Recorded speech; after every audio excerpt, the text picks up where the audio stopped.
Hi friends, welcome to Shamini studio daily current affairs.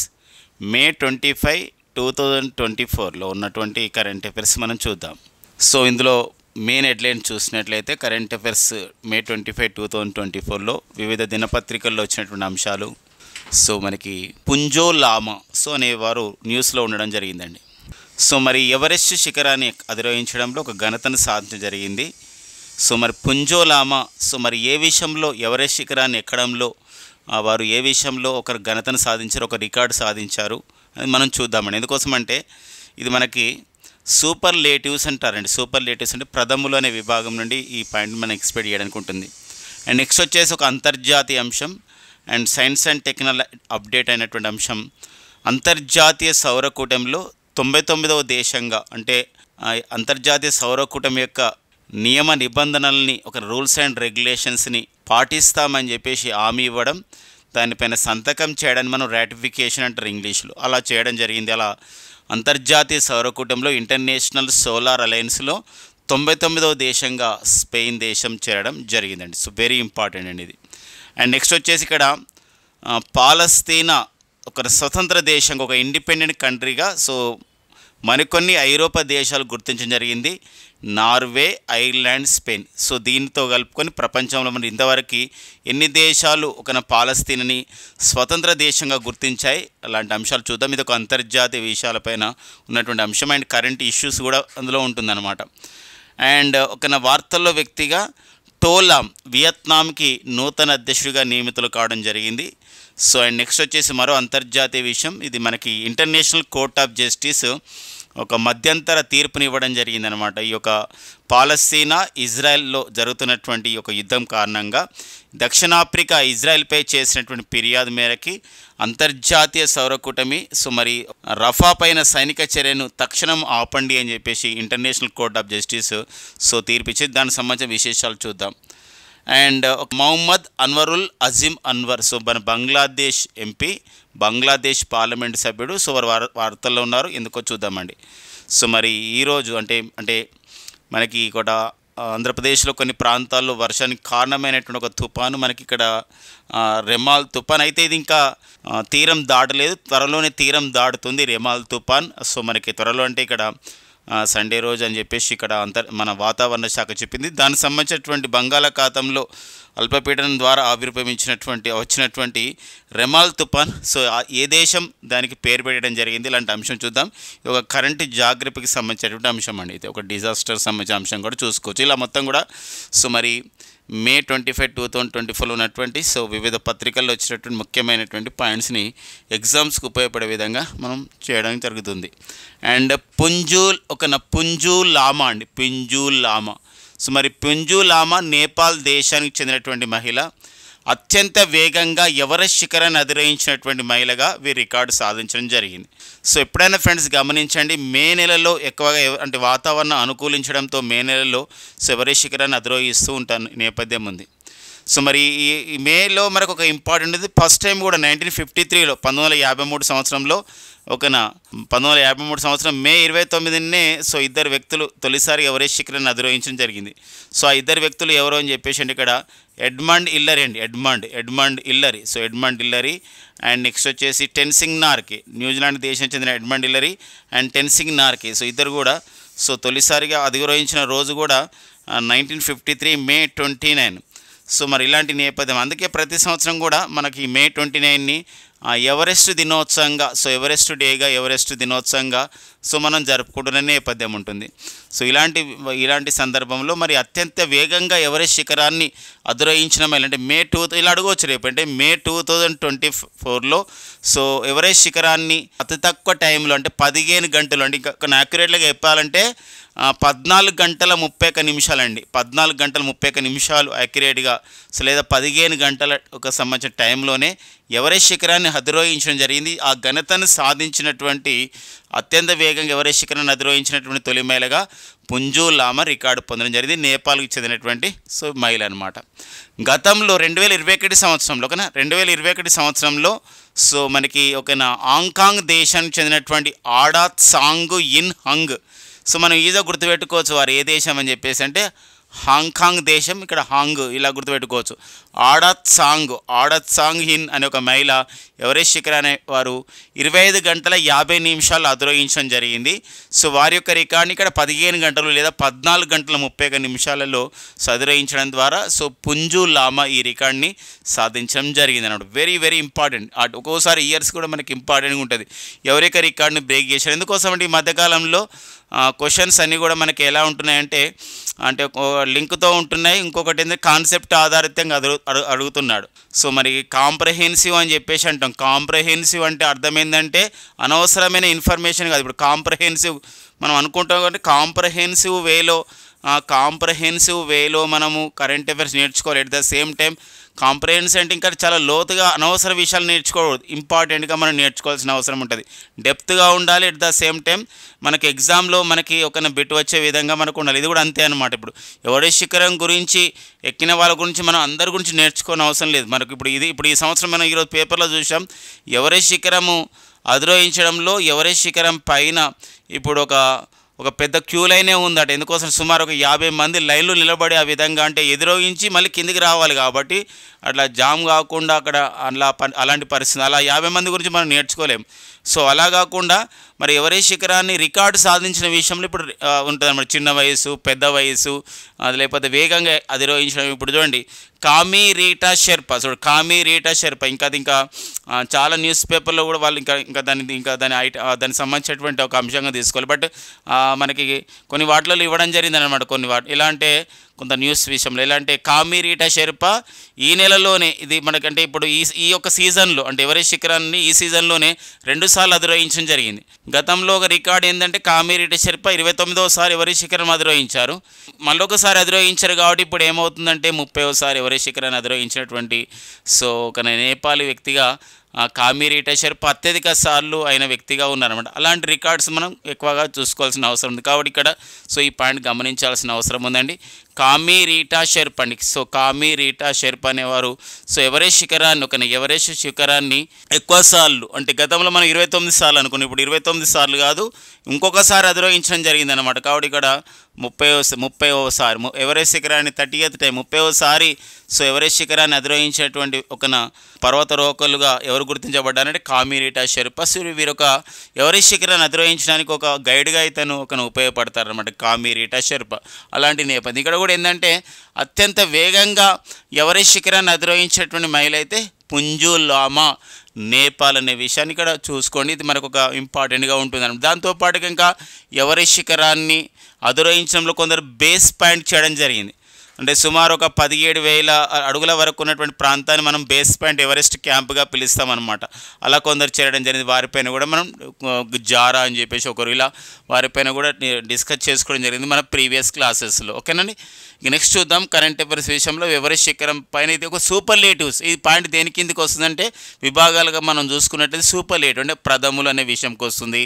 మరొకటి వార్తల్లో వ్యక్తిగా మనకు ఉంటుంది. ఇంకోటి ఏంటంటే ల్యాండ్ అడ్వెంచరస్ అని చెప్పేసి అంటాం. అంటే ఇక్కడ ఏంటంటే ల్యాండ్ అడ్వెంచర్ అంటే భూమిపైన చేసినట్టు ఒక సాహస కృత్యాలుగా మనం చూసుకుంటాం అన్నమాట. పుంజు లామా రికార్డ్ ఆమె ఎవరి రికార్డ్ బ్రేక్ చేశారంటే ఆడాత్ సాంగ్ ఇన్ యంగ్ హాంకాంగ్ దేశానికి చెందినటువంటి వారి యొక్క రికార్డ్ని సో వీరు బ్రేక్ చేయడం జరిగిందనమాట. ఓకేనండి. ఇక నెక్స్ట్ వచ్చేసి ఎవరెస్ట్ శిఖరం ఎత్తు. ఇవన్నీ ఒక్కోసారి ఇలా నేర్చుకుంటే ఎవరెస్ట్ శిఖరం ఎత్తు ఎంత అని చెప్పేసి అంటాడు. ఒక్కోసారి చూడండి ఎవరెస్ట్ శిఖరం ఎత్తు వచ్చేసి ఇక్కడ 8,848.86 మీటర్లుగా ఉంటుంది. సో ఒక్కోసారి మనకు స్టాక్ జీకేకి ఎప్పుడు వెళ్తాడంటే వారు వార్తల్లో ఉన్నప్పుడు ఆ స్టాక్ జీకేకి వెళ్తాడు. ఎలా ఇదంతా కరెంట్ అఫైర్స్ కింద చెప్పుకుంటే సో మరి స్టాక్ జీకే వెళ్ళంటే ఎవరెస్ట్ శిఖరాన్ని లాస్ట్ టైం ఒకసారి ఎగ్జామినేషన్లో పడింది. ఎవరెస్ట్ శిఖరాన్ని అధిరోహించినటువంటి తొలి మహిళ ఎవరన్నారు అప్పుడు సో జుంకో తాబి అండి. ఎందుకంటే ఆ టైంలో సో మరి జుంకో తాబి వార్తల్లో నిలవడం జరిగింది కాబట్టి అడిగారు. ఇప్పుడు చూడండి మరొకసారి మీకు ఈ సందర్భంగా మనం రికలెక్ట్ చేసుకుందాం ఒక విషయాన్ని. అండ్ ఎవరెస్ట్ శిఖరాన్ని అధిరోహించిన తొలి భారతీయ మహిళ అంటారు. సో ఎవరెస్ట్ శిఖరాన్ని అధిరోహించిన తొలి భారతీయ మహిళ బచేంద్రి పాల్. సో బచేంద్రి పాల్ పైన ఎందుకు అడిగే అవకాశం ఉంటుంది బికాజ్ అంటే ఇది so scale the Everest peak in 1984 అంటే కంప్లీటెడ్ 40 years ఆర్ స్కేలింగ్ అనమాట ఆమె టు ది ఎవరెస్ట్. అంటే ఎవరెస్ట్ శిఖరం ఆమె అధిరోహించి 40 years అవుతుంది బచేంద్రి పాల్ 1984 and 2024. అలా ఇప్పుడు మళ్ళీ ఇవన్నీ మనం ఇంత నేర్చుకుంటే ఇవన్నీ రాకపోవచ్చు. ఇలాంటివి రావడానికి మనకు ఉంటాయి అన్నమాట. కాబట్టి ఇట్లా మనం దిస్ ఈజ్ కాల్డ్ మనం ఏంటంటే కాంప్రహెన్సివ్ అని చెప్పేసి అంటాం. అనవసరంగా మనం చాలా ఇన్ఫర్మేషన్ నేర్చుకున్నాం అనుకోండి, సో వెదర్ అంటే అది అంటే ఒక సంబంధించినటువంటి కరెంట్ అఫైర్స్ని అంటే మనము ఒక కాంపిటీటర్గా, ఒక ఆస్పిరెంట్గా, ఒక పేపర్ సెట్టరు ఏ విషయాల్లో మనం ఫోకస్ చేస్తాడు, మన నుండి ఏం ఆశిస్తాడు అని చెప్పేసి సో మనం ఆ పేపర్ సెట్టర్ ఆలోచన వైఖరితో నేర్చుకున్నట్లయితే మంచి మార్క్స్ మనము సాధించగలుగుతాం అన్నట్టు. అది గుర్తుపెట్టుకోవాల్సిన అవసరం ఉంటుంది ఆస్పిరెంట్స్. ఎందుకోసమంటే సో మనకు ప్లెంటీ ఆఫ్ ది ఒక ఇన్ఫర్మేషన్ మనకు ఉన్నప్పుడు దానికి యూటిలైజ్ చేసుకోవడం, దాన్ని ఎలా ముందుకు వెళ్ళడం అని చాలా ఇంపార్టెంట్. మేము కూడా ఒక విషయం చెప్తున్నప్పుడు సో చాలాసార్లు కూడా ఇది చెప్పాలా వద్దా, ఎందుకోసం అంటే చాలా సోషల్ మీడియా ప్రభావితంగా ఉంటుంది కాబట్టి వాళ్ళ టైంతో మేమైతే ఇంపార్టెన్స్ ఇస్తాం. వాళ్ళ టైం ఇంపార్టెంట్, ఆస్పిరెంట్స్ టైం, మన టైం ఇంపార్టెంట్ కాబట్టి దానికి తరగా ఉంటుంది అనమాట. చూడండి ఇప్పుడు ఈ పాయింట్ చూడండి, ఇప్పుడు బచేంద్రి పాల్ మనకు వెరీ వెరీ ఇంపార్టెంట్గా ఉంటుంది. ఎందుకోసం అంటే ఎవరెస్ట్ శిఖరాన్ని అధిరోహించినట్టు తొలి భారతీయ మహిళ. సో మనకి 1984లో ఆమె అధిరోహించడం జరిగింది. సో అంటే అప్పుడు ఉత్తరప్రదేశ్ ఉండేది ఆమె బచేంద్రి పాల్ అప్పుడు 1984 అంటే ఇప్పుడు మళ్ళీ తర్వాత 2000లో మనకి ఉత్తరప్రదేశ్ ఉత్తరాఖండ్ రావడం, ఉత్తరాఖండ్ రాష్ట్రం చెందిన వారుగా ఉంది బచేంద్రి పాల్ ప్రజెంట్.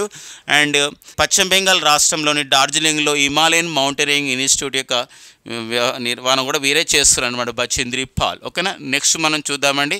సో మరికొన్ని కరెంట్ అఫైర్స్ చూద్దాం. ఇది మనకు ఒక పుంజు లోమా అనే ఒక సంబంధించిన వ్యక్తి ఎవరెస్ట్ శిఖరాన్ని అధిరోహించడం విషయంలో జరుగుతున్నటువంటి పరిణామం అండి మొత్తం కూడా. ఓకేనా, క్లియర్ కట్ సమాచారం మీకు ఖచ్చితంగా ఇది ఉపయోగపడుతుంది. సో ఇక నెక్స్ట్ వచ్చేసి మనకి మరికొన్ని అంశాలు ఉన్నాయండి. స్పెయిన్ అంతర్జాతీయ సౌర కూటమి అండి. ఎందుకోసమంటే దీని కాన్సెప్ట్ మనకు చూసినట్లయితే ఐఎస్సి అంటే ఇంటర్నేషనల్ సోలార్ అలయన్స్ అని చెప్పేసి అంటే తెలుగులో దీన్ని మనం అంతర్జాతీయ సౌర కూటమి అని చెప్పేసి అంటామండి. అంతర్జాతీయ సౌర కూటమి. సో దాదాపుగా ఈ మధ్య కాలంలో కాంపిటేటివ్ ఎగ్జామ్లో దీనిపైన బిట్స్ మనకు వస్తున్నాయండి. అంతర్జాతీయ సౌర కూటమిలో చేరిన దేశాలు ఏంది, అంతర్జాతీయ సౌర కూటమి యొక్క టార్గెట్ ఏంది, అసలు ఒక పర్పస్ ఏంది, ఒక అంతర్జాతీయ సంస్థ వచ్చినప్పుడు, ఒక కూటమి వచ్చినప్పుడు దాని యొక్క పర్పస్ ఏందో మనం తెలుసుకోవాలి. ఇప్పుడు మన పర్పస్ ఎట్లా ఒక ఆస్పిరెంట్గా మన పర్పస్ సో మనకు ఒక జాబ్ సాధించడం, ఆ జాబ్ సాధించే క్రమంలో జనరల్ స్టడీస్లో కరెంట్ అఫైర్స్లో మనకి మంచి స్కోర్ వచ్చే విధంగా మనం కృషి చేయడం. కరెంట్ అఫైర్స్ అనేది ఈరోజు ఒక్క సబ్జెక్టుగా కాకుండా current geography, current polity, so current science and technology అప్డేట్గా, సో కరెంట్ ఎకనామీగా ఇలా సో డైవర్సిఫికేషన్ అవుతున్న సందర్భం ఉంది. అలాంటి నేపథ్యంలో ఒక సైన్స్ అండ్ టెక్నాలజీ అప్డేట్గా మనం చెప్పుకోవచ్చు. అంతర్జాతీయ సౌర కూటమి యొక్క ఉద్దేశం ఏంటంటే దీని నినాదంలో ఉంది.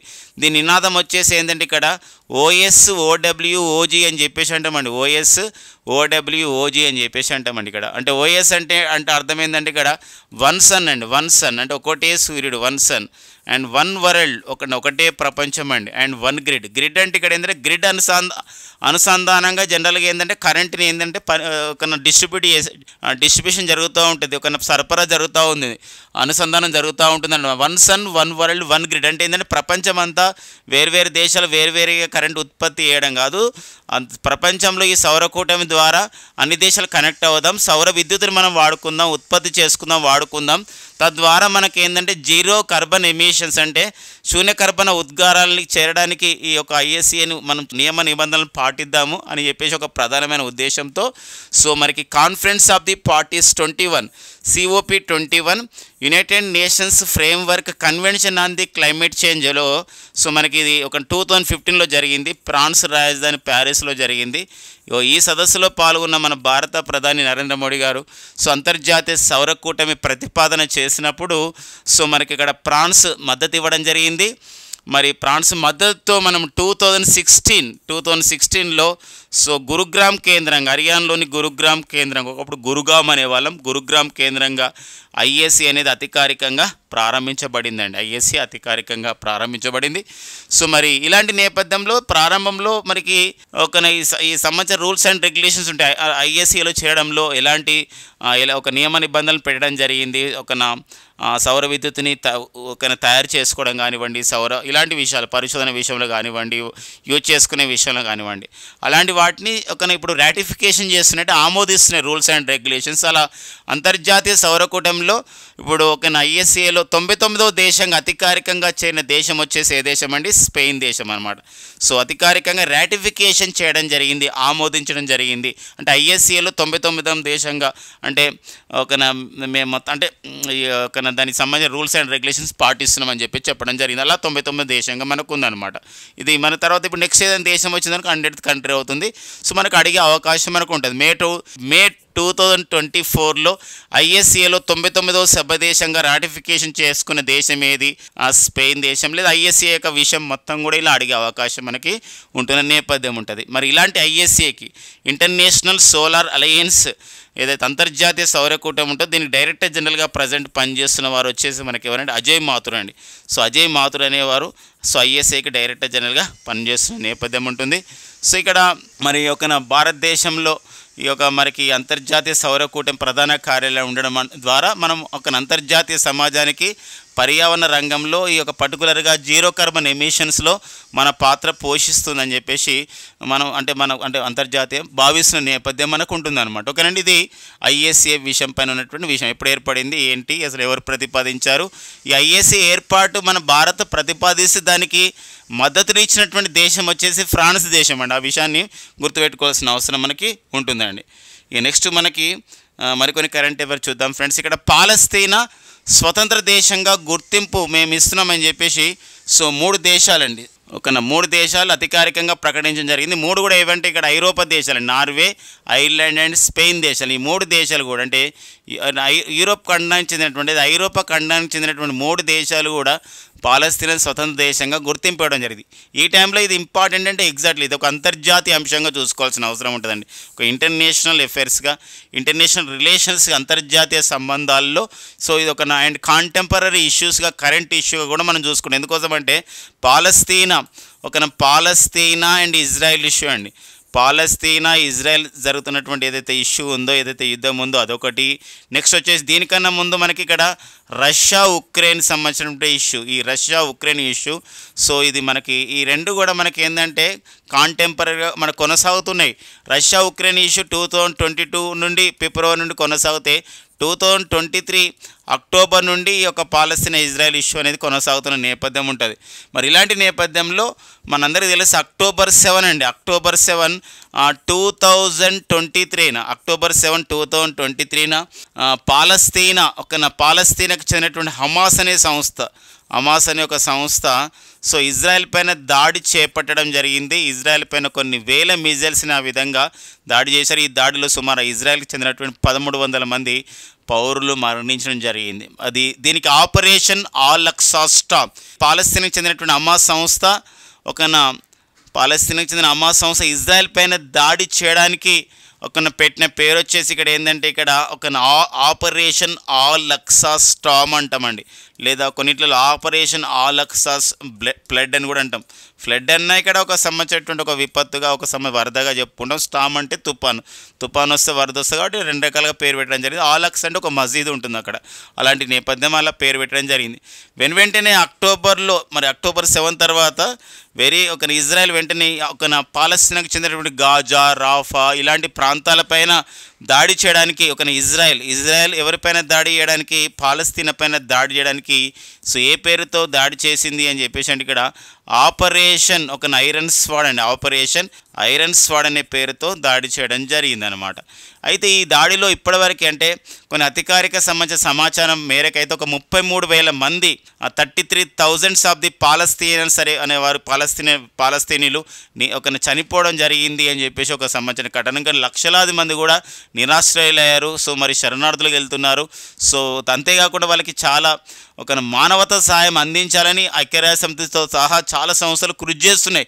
అయినప్పటికీ కూడా ఏమవుతుందంటే ఇంకా అలాంటి సాయం అంతలేదని చెప్పేసి ఈ దక్షిణాఫ్రికా దేశం అండి, సౌత్ ఆఫ్రికా దక్షిణాఫ్రికా దేశం ఏం చేసిందంటే ఈ యొక్క పాలస్తీనాలో మానవతా సహాయం అంతలేదు. రఫా ప్రాంతంలో కానీ గాజా ప్రాంతాల్లో కానీ అందడం లేదు. కాబట్టి మీరు ఇజ్రాయెల్ పైన చర్య తీసుకోండి అని ఎవరు అంతర్జాతీయ న్యాయస్థానంలో ఫిర్యాదు చేయడం జరిగిందంటే సౌత్ ఆఫ్రికా వాళ్ళు ఫిర్యాదు చేశారు. ఈ ఫిర్యాదు చేసిన నేపథ్యంలో సో ఇలాంటి జరుగుతూ ఉన్నాయి. ఎలా జరుగుతున్నాయంటే ఫిర్యాదు చేసినటువంటి నేపథ్యంలోనే, సౌత్ ఆఫ్రికా ఇట్లా ఫిర్యాదు చేసిన నేపథ్యంలోనే సో ఏమవుతుందంటే ఇక్కడ ఒకనా అంతర్జాతీయ న్యాయస్థానం ఇప్పుడు ఒకనా ఏంటంటే రఫా పైన కొంచెం ఒకనా జాగ్రత్తగా అక్కడ మానవతా సాయం చేయండి అని చెప్పి సూచించడం జరిగింది. మరి ఇలా ఎందుకు అంతర్జాతీయ న్యాయస్థానిక తుది తీర్పు ఇవ్వలేకపోతుంది? కొన్ని విషయాలు కొన్ని ఉన్నాయి. ఎందుకోసం అంటే ఐక్యరాజ్య సమితిలో సో ప్రధానంగాలు మనకు 6 ఉంటే అంతర్జాతీయ న్యాయస్థానం అనేది కూడా ఒక సమాజ ప్రధానంగా ఉంది. ఇలాంటి నేపథ్యంలోనే సో మరి అంతర్జాతీయ న్యాయస్థానం ఐక్యరాజ్య సమితిలో ప్రధానంగా, బట్ ఐక్యరాజ్య సమితిలో మొత్తం 193 దేశాలు ఉంటే ఇందులో 193 దేశం దక్షిణ సూడాన్ దేశం ఉంటే 2 పరిశీలక దేశాలు ఉన్నాయి.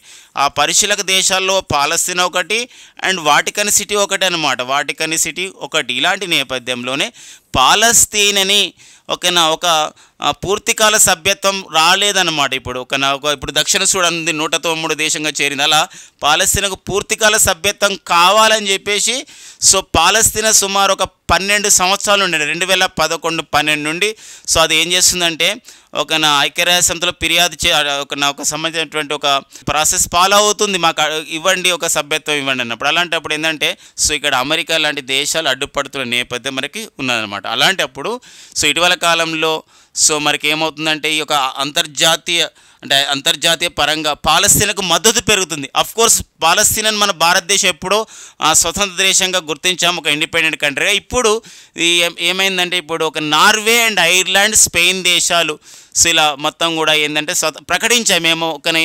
ఐరోపా ఖండ దేశములైన మేము సో పాలస్తీన్ ఒక ఇండిపెండెంట్ కంట్రీగా మేము గుర్తిస్తున్నామని చెప్పేసి ఇలా 140 దేశాలు అధికారికంగా గుర్తించిన నేపథ్యంలో ఏమవుతుందంటే ఐక్యరాజ్య సమితిలో దీనికి బలం చేకూరుతుంది. సో ఇలాంటప్పుడు ఐసీజేలో ఇలాంటి ఏమన్నా వచ్చినప్పుడు ఏమవుతుందంటే సో అప్పుడు పాలస్తీనాకు మద్దతు అనేది పెరిగే అవకాశం ఉంటుందని చెప్తుంది. ఇలాంటి నేపథ్యంలోనే ఇప్పుడు పాలస్తీనా స్వతంత్ర దేశంగా గుర్తింపు వస్తుంది అని చెప్పేసి గుర్తింపునిచ్చినట్లు నార్వే, ఐర్లాండ్, స్పెయిన్ దేశాలు ప్రకటించాయి.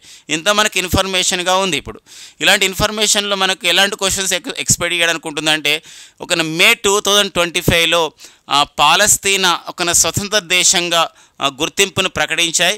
ఈ క్రింది ఏ 3 ఐరోపా దేశాలు పాలస్తీనాని స్వతంత్ర దేశంగా ఒక ఇండిపెండెంట్ కంట్రీగా గుర్తించడం జరిగిందంటే నార్వే, ఐర్లాండ్, స్పెయిన్ దేశాలు. అలాంటి నేపథ్యం ఇప్పుడు నెక్స్ట్ మీకు ఒక ఇన్ఫర్మేషన్ మనకు దీనిపైనే ఇప్పుడు రఫా పైన సైనిక చర్యను తక్షణం ఆపండి అని అంతర్జాతీయ న్యాయస్థానం international Court of Justice so చెప్పింది అనమాట. ఒక ఉత్తర్వు జారీ చేసింది. ఎవరిపైన అంటే దక్షిణ ఆఫ్రికా చేసినటువంటి ఫిర్యాదు పైన.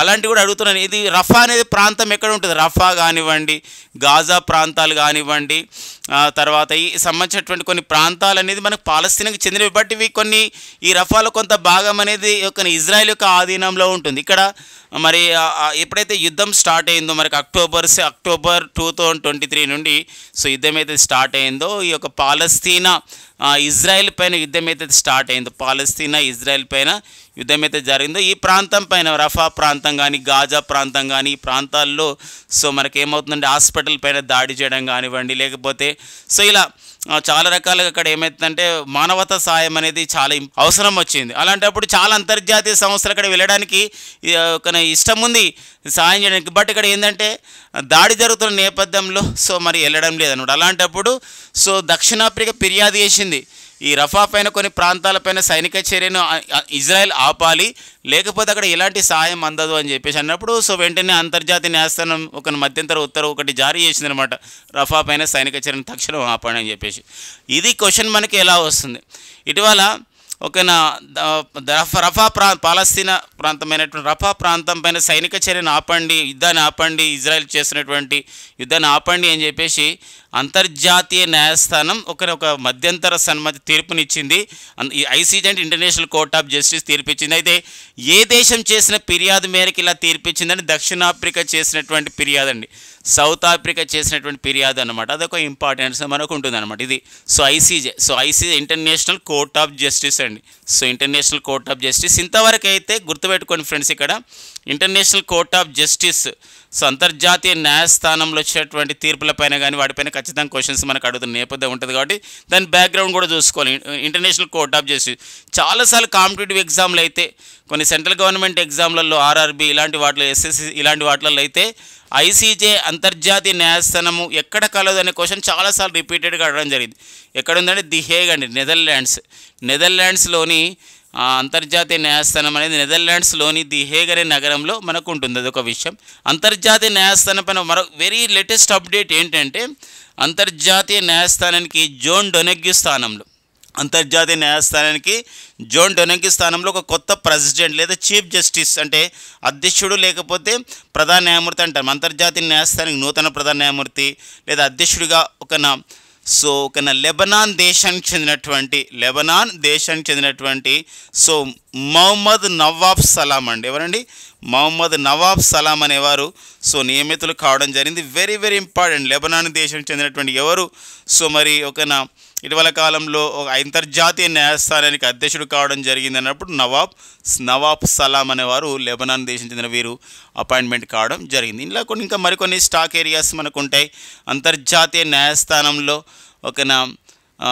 ఇంతవరకు నలుగురు భారతీయులు అక్కడ జడ్జెస్గా పనిచేయడం జరిగింది. అందులో BN Rao and Nagendra Singh and next వచ్చి రఘునందన్ స్వరూప్ పాఠక్ అండ్ దల్వారి బండాలి. అలాంటి నేపథ్యం కూడా చూసుకోవాల్సిన అవసరం ఉందండి. ఈ నెక్స్ట్ కరెంట్ అఫైర్ చూద్దాం. టోలాం వియత్నాంకి నూతన అధ్యక్షుడిగా నియమిత కావడం జరిగిందండి. వియత్నాం భద్రతా సంస్థలపైన ఇంతవరకు దానికి నేతృత్వం వహించినటువంటి వారే సో టోలాం. వీరు ఒవాన్తుంగ్ స్థానంలో అంటే యాక్చువల్గా ఒవాన్తుంగ్ స్థానంలో గత మార్చి నెలలోనే వీరు పదవి విరమణ చేయడం జరిగింది. సో మరి ఆపద్ధర్మ అధ్యక్షుడిగా ఉన్నారు. ఆ టైంలో మరి ఇక్కడ ఆపద్ధర్మ అధ్యక్షుడు అని ఇంపార్టెంట్ ఉండదు కాబట్టి ఒవాన్తుంగ్ స్థానంలో వియత్నాంకి నూతన అధ్యక్షుడిగా నియమితులన్న వారు ఎవరంటే టోలాం అండి. సో టోలాం గుర్తుపెట్టుకోండి. వియత్నాం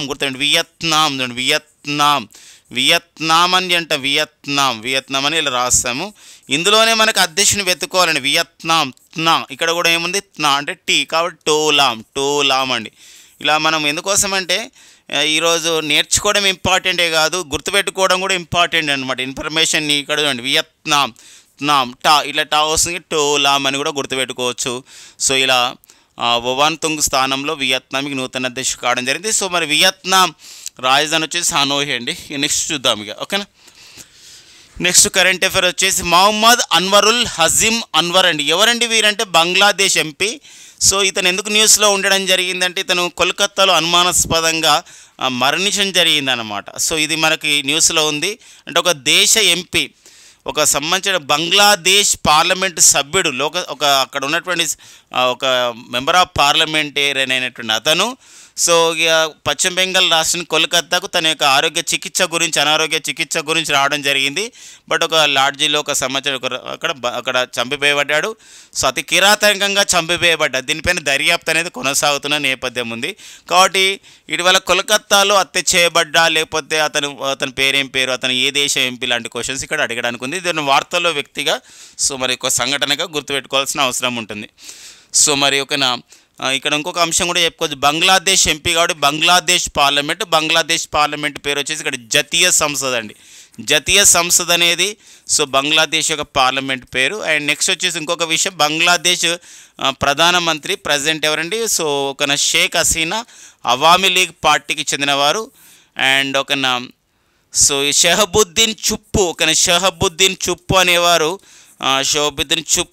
చుప్పు అనేవారు సో బంగ్లాదేశ్కి సో ప్రస్తుత అధ్యక్షుడు అనమాట. ఓకేనా. నెక్స్ట్ చూద్దాం ఇక రెమాల్ తుఫాన్. సో మరి బంగాళాఖాతంలో సో మే 2025లో అంటే ఎందుకోసం ఒక నెలలో మనకి అట్లనే ఒక డేట్ ప్రకారంగా మే మూడో వారంలో 2024లో బంగాళాఖాతంలో అల్పపీడన ద్వారా ఏర్పడినటువంటి ఒక తుఫాన్ రెమాల్ తుఫాన్. మరి ఈ రెమాల్ తుఫాన్ మే 26, 2024న అది తుఫానుగా పూర్తిగా మారిపోయి తీరం దాటబోతుంది. తీరం దాదాపుగా పశ్చిమ బెంగాల్, ఒడిషా, బంగ్లాదేశ్ ప్రాంతాలకి చేరబోతుందని చెప్పేసి సో మనకి భారత వాతావరణ శాఖ IMD సో 1875లో ఏర్పాటు చేయబడే సంస్థ మన IMD అండి. ఏంటంటే IMD ఇండియన్ మెటీరియలాజికల్ డిపార్ట్మెంట్ అని చెప్పేసి భారత వాతావరణ శాఖ అండి. సో మరి భారత వాతావరణ శాఖ అధికారికంగా ఇట్లా ప్రకటించింది అనమాట. So Indian meteorological department. So మరి ఇలాంటప్పుడు ఈ తుఫాను మరి రెమాల్ గతంలో తిత్లీ తుఫాను వచ్చింది. గతంలో మనకి ఇక్కడ చాలా మనకి తుఫాను మనకి ఈ మధ్యలో రావడం జరిగింది. మనందరికీ తెలుసండి, తేజ్ అనే తుఫాను మనకి రావడం జరిగింది. బిఫోర్ జై అనే తుఫాను వచ్చింది.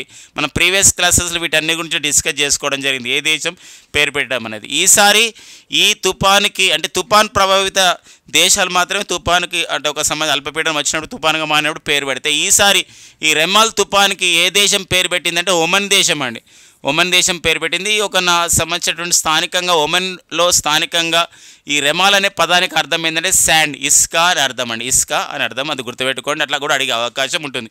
ఎలా అంటే మే 2024లో బే ఆఫ్ బెంగాల్లో బంగాళాఖాతంలో ఏర్పడినటువంటి రెమాల్ తుఫానుకి ఏ దేశం పేరు పెట్టింది అండ్ రెమాల్ అంటే ఏంటి అనే అర్థం కూడా ఇంపార్టెంట్గా మనకు ఉంటుందండి. ఓకేనా. ఈ IMD అంటారు ఇండియన్ మెటీరియలాజికల్ డిపార్ట్మెంట్, భారత వాతావరణ శాఖ ఒక ఇంపార్టెంట్గా మనకు ఉంటుంది.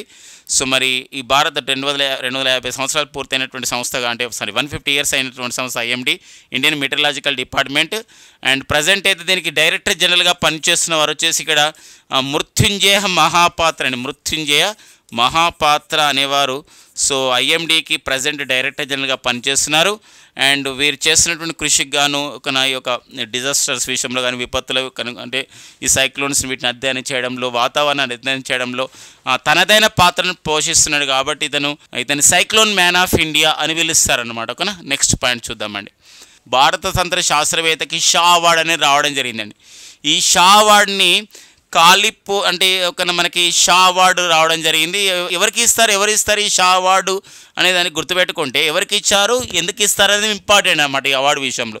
ఇప్పుడు విద్యుదయస్కాంత కిరణాలను వెదజల్లే న్యూట్రాన్ నక్షత్రాల పేలుడు, గామా కిరణాల వెల్లువపైన అధ్యయనం చేసినందుకు గాను మరి అమెరికాలోని కాలిఫోర్నియా రాష్ట్రంలో California institute of the technology అనే సంస్థలో ఆస్ట్రానమీ ప్రొఫెసర్గా, ఆస్ట్రానమీ అంటే study of the planets and stars అని చెప్పేసి అంటే ఖగోళ శాస్త్రం, ఈ ఖగోళ శాస్త్రం పైన ఒక ప్రొఫెసర్గా పనిచేస్తున్నటువంటి సో మన భారతీయ అమెరికన్ అయినటువంటి శాస్త్రవేత్త రామచంద్ర కులకర్ణికి సో మరి భారత సంతతి శాస్త్రవేత్తకి షా అవార్డు పేరు వచ్చేసి షా అవార్డు.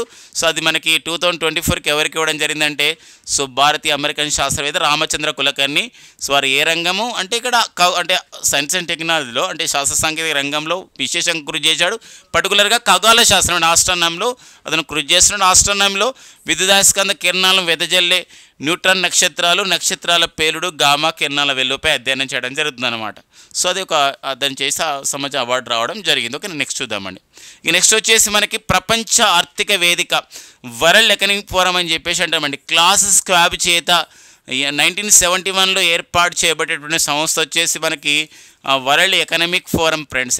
ఎకనామిక్ ఫోరం ప్రతి సంవత్సరం కూడా దీని సమావేశం జరుగుతూ ఉంటుంది జనవరిలో స్విట్జర్లాండ్లోని దావోస్ నగరంలో. మరి ప్రపంచ ఆర్థిక వేదిక travel and tourism development index ఎందుకోసం అంటే ఇది ఒక ఇంపార్టెంట్ ఇండెక్స్గా చెప్పుకోవచ్చు. అంటే ఈ కరోనా కారణంగా బాగా దెబ్బతిన్న రంగం ఏదైతే ఉందంటే అది టూరిజం అనేది చెప్పవచ్చు అన్నమాట బాగా. కాబట్టి అలాంటి టూరిజంలో పర్యాటక రంగాన్ని మరింతగా ఊతమిచ్చే విధంగా ఏ దేశంలో పర్యాటక రంగం ప్రోత్సహించబడుతుంది, ఏ దేశంలో పర్యాటక రంగంలో విశేషంగా పెట్టుబడులు వస్తున్నాయి, ఆకర్షించే ప్రాంతాలు ఇవన్నీ చూసుకొని ట్రావెల్ అండ్ టూరిజం. ట్రావెల్ అంటే ప్రయాణం చేయడం, అంటే రవాణా చేయడం ప్రయాణం, అండ్ టూరిజం అంటే ఇక్కడ పర్యాటకం అభివృద్ధి అనమాట. అంటే ఇక్కడ ప్రయాణం అభివృద్ధి అంటే రవాణా రంగము లేదా వాహన రంగం అభివృద్ధి కావాలి, ఇక్కడ టూరిజం జరగాలని చెప్పేసి ఏ దేశాల్లో ముందంజలు ఉందని 119 దేశాలు ఒక ఇండెక్స్ తయారు చేస్తే సో మార్క్స్ని బట్టి 4.25 స్కోర్ మన భారతదేశం సాధించి మనము ఈ ట్రావెల్ అండ్ టూరిజం డెవలప్మెంట్ ఇండెక్స్లో ప్రయాణం లేదా రవాణా పర్యాటక అభివృద్ధి సూచి 2024లో మన భారతదేశం 39వ స్థానం ఉందండి. అండ్ మొదటి 5 స్థానాల్లో నిలిచిన దేశాలు వచ్చేసి America, Spain, Japan, France, America మొదటి స్థానంలో ఉండగా, స్పెయిన్ 2వ స్థానం, జపాన్ 3వ స్థానం ఉండగా, ఫ్రాన్స్ 4వ స్థానం అండ్ ఆస్ట్రేలియా 5వ స్థానంలో నిలవడం జరిగింది. సో మన ర్యాంక్ ఏంటి అండ్ మిగతా దేశాలు ఎవరు ఈ నివేదికను ఇచ్చారు అనేది కూడా మనకి ఇంపార్టెంట్గా మనకు ఉంటుంది. ఇక నెక్స్ట్ వచ్చేసి మనకి 2005లో ప్రారంభించినటువంటి ఒక అవార్డు మనకి ఇంటర్నేషనల్ బుకర్ ప్రైజ్. ఇందులో మనకు కొంచెం మనకి క్లారిటీ లేకుండా కన్ఫ్యూజన్ ఉంటుంది. ఈ క్లారిటీ ఇంపార్టెంట్ ఏంటంటే 1969లో బుకర్ ప్రైజ్ స్టార్ట్ అవుతుంది, గుర్తుపెట్టుకోండి. బుకర్ ప్రైజ్ అంటే ఇక్కడ మ్యాన్ బుకర్ ప్రైజ్ అని కూడా అంటారు. సో ప్రజెంట్ మనకి ఇక్కడ బుకర్ ప్రైజ్ మన మ్యాన్ అనే ఒక పబ్లికేషన్ హౌస్ ఇస్తుంది కాబట్టి మ్యాన్ బుకర్ ప్రైజ్ కూడా అంటాం. మన బుకర్ ప్రైజ్ అనేది కామన్వెల్త్ దేశాలకు చెందినటువంటి ఇంగ్లీష్ రచయితలకు ఇస్తారు బుకర్ ప్రైజ్. ఇది 1969లో ప్రారంభించారు. 2005లో గుర్తుపెట్టుకోండి, 2005లో ప్రకటించబడినటువంటి అవార్డు ప్రారంభించబడ్డ award International Booker Prize. What is the difference between this two అంటే ఇది ఇంగ్లీష్ రైటర్స్ మాత్రమే ఇస్తారండి, ఇంగ్లీష్ రైటర్స్కి ఇస్తారు. దట్టు కూడా కామన్వెల్త్ ఇంగ్లీష్ రైటర్స్కే ఎక్కువ ఇస్తారు ఒకరు ఇస్తారు. అది ఇంటర్నేషనల్ బుకర్ ప్రైజ్ ఉందనుకోండి, అది ఏంటంటే ప్రపంచంలోని ఏదైనా భాషకి ఇవ్వచ్చు, వరల్డ్లోని ప్రపంచంలోని ఏదైనా భాషకి ఇవ్వచ్చు, భాషకు ఇస్తారు, భాష రచనకి ఇస్తారు. బట్ సంబంధించి ఒక పుస్తకానికి ఇస్తారు, పుస్తకం రాసిన వ్యక్తికి ఇస్తారు. బట్ ఒక బుక్ ట్రాన్స్లేషన్ అనమాట, translation should be in the English. అంటే దాని యొక్క అనువాదం అనేది ఎందులో ఉండాలంటే ఇంగ్లీష్లో కూడా ఉండాలన్నమాట. ఇప్పుడు ఒక పుస్తకం ఒక తెలుగులో ఒక పుస్తకానికి ఇచ్చారనుకోండి, దాని అనువాదం ఇంగ్లీష్లో కూడా ఉండాలి, ఒక పుస్తకం యొక్క అనువాదం అని అలాంటి ఇస్తారు. ఇద్దరు కూడా సంయుక్తంగా ఈ యొక్క ప్రైజ్ మనీ ఇస్తారు. ఇక్కడ ఏంటంటే పుస్తకం రాసిన వ్యక్తికి ఇస్తారు, దాన్ని ట్రాన్స్లేషన్ చేసిన వ్యక్తి కూడా ఇస్తారనమాట, ఇద్దరికి రచయితలకి ఇస్తారనమాట. ఇది సో ఇంటర్నేషనల్ బుకర్ ప్రైజ్ యొక్క ఇంపార్టెన్స్ ఉంటుంది. సో ఈసారి 2024లో 2024 గతంలో మన భారతీయ మహిళా రచయిత అయినటువంటి గీతాంజలి శ్రీ ఒక రెడ్ సమాధి అనే ఒక హిందీ పుస్తకానికి ఇవ్వడం జరిగింది. సో గీతాంజలి శ్రీ అండి. సో మరి అది మనకు టూంబ్ ఆఫ్ ది శాండ్ అనే పేరుతో ఇంగ్లీష్లోకి అనువదించబడింది. అయితే ఇక్కడ ఇంటర్నేషనల్ బుకర్ ప్రైజ్ 2024లో ఎవరికి ఇచ్చారంటే జర్మనీకి చెందినటువంటి ఒక రైటర్ అయినటువంటి జెన్నీ ఎర్పిన్ బ్యాక్ ఇచ్చారండి. ఎర్పిన్ బ్యాక్ ఇచ్చారు. గుర్తుపెట్టుకోండి ఫ్రెండ్స్, ఇక్కడ Jenny Erpenbeck International Booker Prize 2024 ఇవ్వడం జరిగింది. వీరి ఒక ప్రత్యేకత ఉంది, వీరికి ఇచ్చారు. కానీ వీరు జర్మన్ భాషలో రాసిన ఒక పుస్తకం ఉంది. జర్మన్ భాషలో రాసిన పుస్తకం వచ్చేసి కైరోస్ అండి. ఇది కైరోస్, ఇది పుస్తకం. ఇది జర్మనీ భాషలో రాశారు. బట్ ఈ పుస్తకాన్ని ఏం చేయాలి, ఇంగ్లీష్లోకి అనువదించాలి. ఇంగ్లీష్లోకి ఎవరు అనువదించారంటే మైకెల్ హాఫ్మన్. ఎవరండి? మైకెల్ హాఫ్మన్ ఇచ్చారు. మైకెల్ హాఫ్మన్ ఇతను అనువదించడం జరిగింది. ఇతను కూడా ఇవ్వడం జరిగింది. ఫస్ట్ టైం అనమాట ఏంటంటే ఒక జర్మనీ రచయిత ఇంటర్నేషనల్ బుకర్ ప్రైజ్కి ఎంపిక కావడం. మరొక విషయం ఉంది, ఇంతవరకు 2005లో స్టార్ట్ చేసినటువంటి ఈ ఇంటర్నేషనల్ బుకర్ ప్రైజ్ సో అనువాదకులు అందరూ కూడా మహిళలే ఉన్నారు. ఫస్ట్ టైం ఒక పురుషుడు అనమాట, ఒక అనువాదకుడు, ఒక మేల్ ఆథర్ అనమాట. ఎవరతను? సో మైకెల్ హాఫ్మన్, వారికి ఇవ్వడం జరిగింది. పుస్తకం పేరు, రచయిత మనకి ఇంపార్టెంట్గా ఉంటారని. ఈసారి అనువాదకుడు కూడా ఇంపార్టెంట్. ఏది? ఇంటర్నేషనల్ బుకర్ ప్రైజ్లో అనువాదకుడు. సో ఆ పాయింట్ మనం ఇక్కడ గుర్తుపెట్టుకోవాల్సిన అవసరం మనకు ఉంటుందండి. ఇక నెక్స్ట్ కరెంట్ అఫైర్ చూద్దామండి. ఇది మనకి భారత ప్రభుత్వం జూన్ 1 అంటే ఇప్పుడు మనం మేలలో ఉన్న May 25. సో మనకి జూన్ 1 నుండి ఈ డ్రైవింగ్ లైసెన్స్ కొత్త నిబంధనలు రాబోతున్నాయి. మనకి ఇటీవల కాలంలో చాలా న్యూస్ పేపర్లో దాదాపుగా అన్ని ఇంగ్లీష్ అండ్ తెలుగు న్యూస్ పేపర్లు ఈ సంబంధించిన నిబంధనలపైన ప్రత్యేకంగా ఆర్టికల్స్ కూడా రావడం జరిగిందనమాట. ఇలాంటి నేపథ్యంలో మనకు ఒక్కోసారి అడుగుతాడు కాంపిటేటివ్ ఎగ్జామ్లు. ఎందుకోసం ఈ మధ్యకాలంలో క్వశ్చన్ యొక్క స్టైల్ అట్లా మారింది కాబట్టి, ప్రశ్నల సరళి మారింది కాబట్టి జూన్ 1, 2024 నుండి అమల్లోకి వచ్చిన కేంద్ర ప్రభుత్వం గెజిట్ నోటిఫికేషన్ ఇచ్చినటువంటి నూతన డ్రైవింగ్ లైసెన్స్ నియమ నిబంధనలు గురించి సరికానిది ఏంది, సరైనది అన్నప్పుడు మనము సరైనటువంటి అంశాలు చూడండి. ఇక్కడ న్యూ డ్రైవింగ్ లైసెన్స్ రూల్స్ అండి 2024. ఇది ministry of the roads and transport highways MORTH అంటే ఇక్కడ ఏంటంటే ministry of the roads and transport highways అని చెప్పేసి అంటే కేంద్ర రోడ్లు, రవాణా మరియు జాతీయ రహదారుల మంత్రిత్వ శాఖ సో ఒక కొత్త new rules of the driving licence ఇవ్వడం జరిగింది. జూన్ 1, 2024 నుండి అమల్లోకి రాబోతున్నాయి.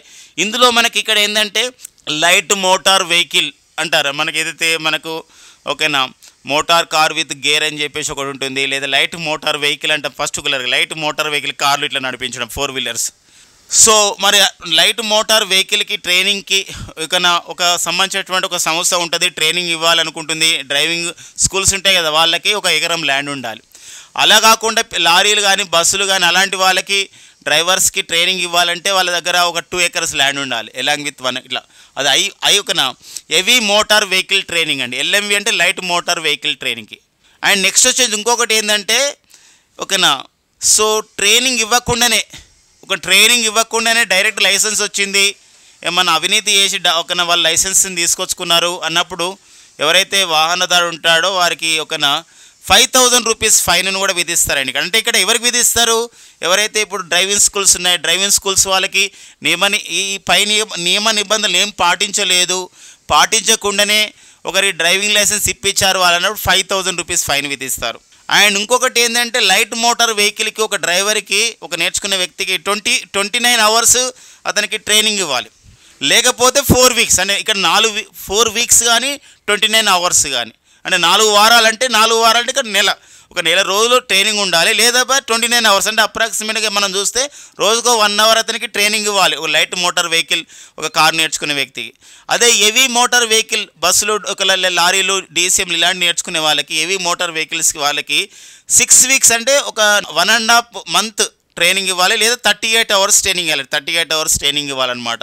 అండ్ నెక్స్ట్ వచ్చేసి ఇక్కడ ఎవరైతే ఇంకొక రూల్స్ చేయడం జరిగింది. ఎందుకోసం మైనర్స్ అంటే చిన్న వయసులోనే కొందరు ఏం చేస్తారంటే వాళ్ళు డ్రైవింగ్ నేర్చుకోవడానికి అనువైన ఏజ్ లేనప్పుడు కూడా నేర్చుకుని డైరెక్ట్గా రోడ్ల మీదకి వస్తారు.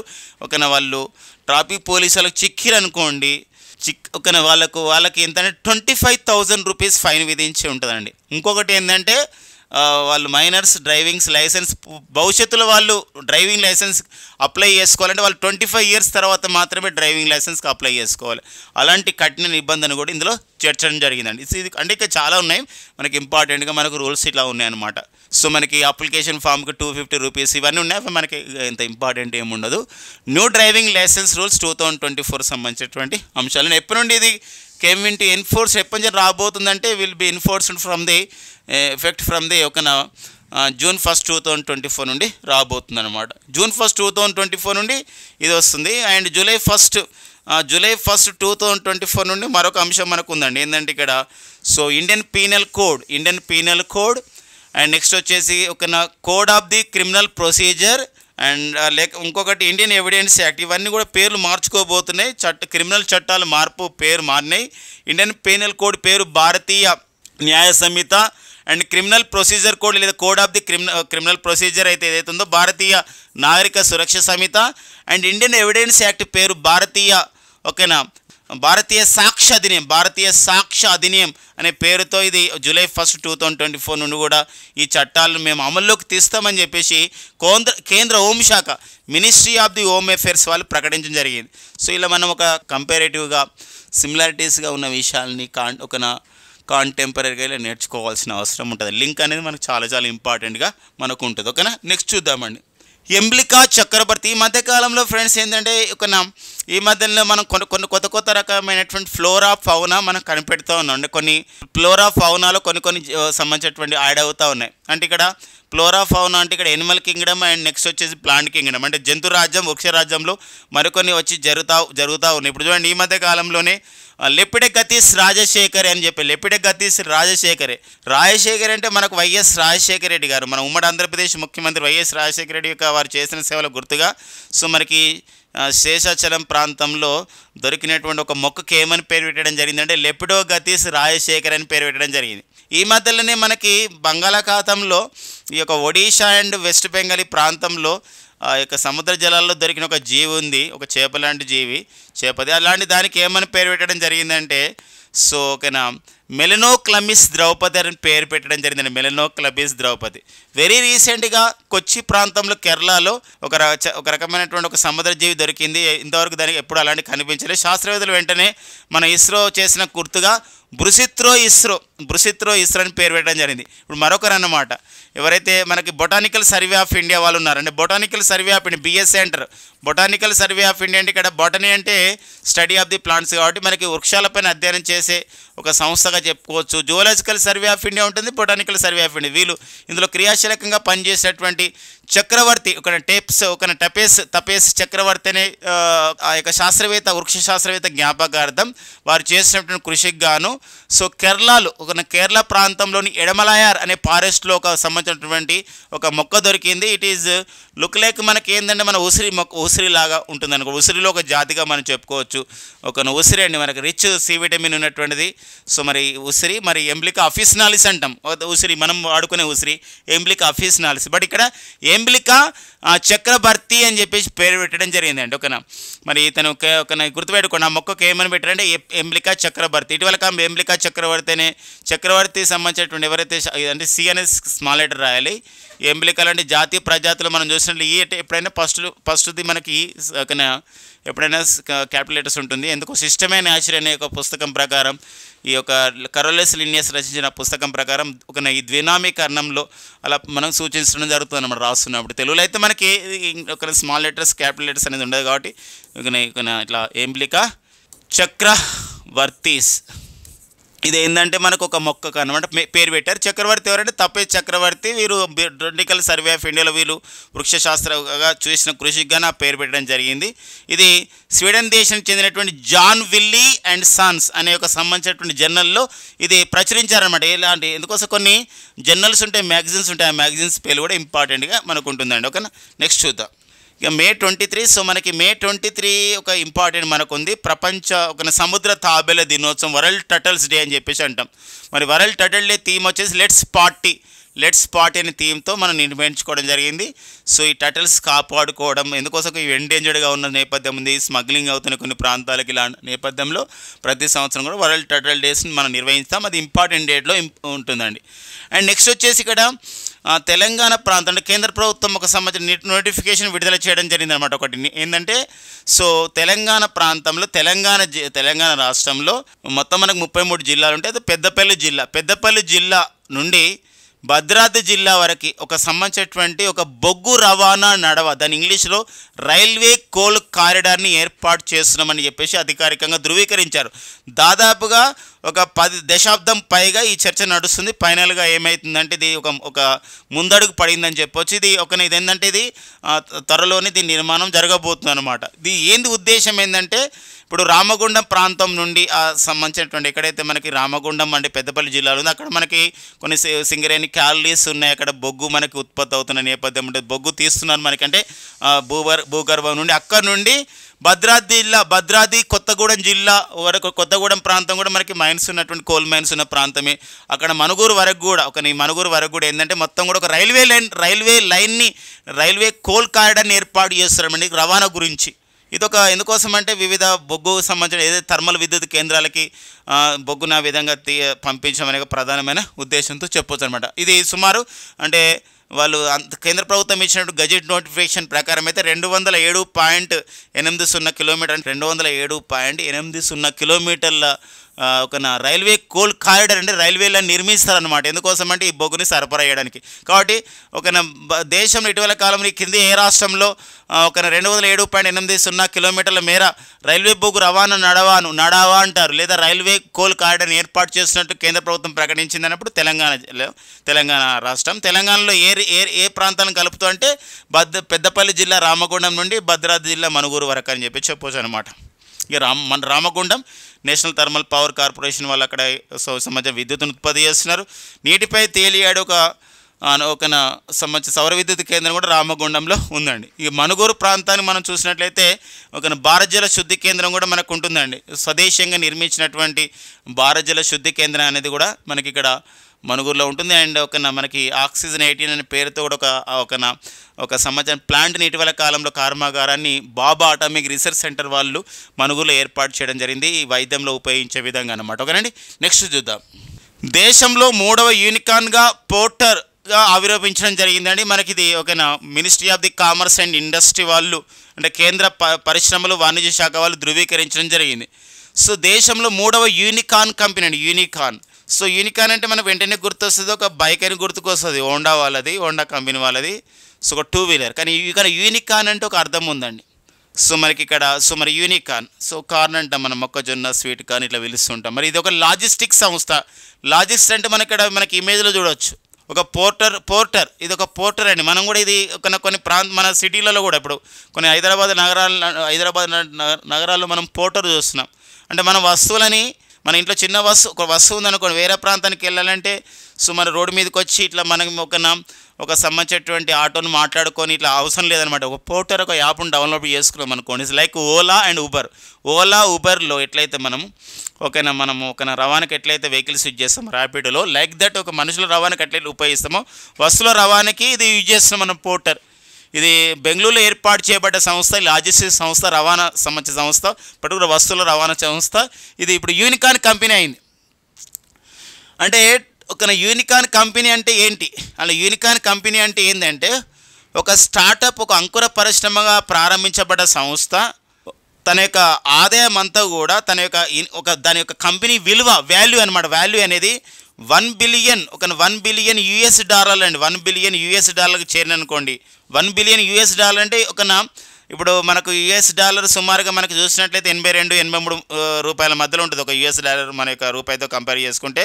అలాంటప్పుడు సుమారుగా 83 అంటే 8,300 కోట్ల కంపెనీ అనమాట. అంటే మన భారత కరెన్సీలో చెప్పినట్టయితే 8,300 కోట్ల రూపాయల కంపెనీగా మారడం అనమాట. విలువ అనమాట, దాని యొక్క విలువ. అంటే వితౌట్ మనకి investments, without that share market కాకుండా దాని విలువ అంతా కావాలన్నమాట. అది అలాంటి కంపెనీ మనం ఏమంటామంటే యూనికార్న్ కంపెనీగా పిలుస్తాం.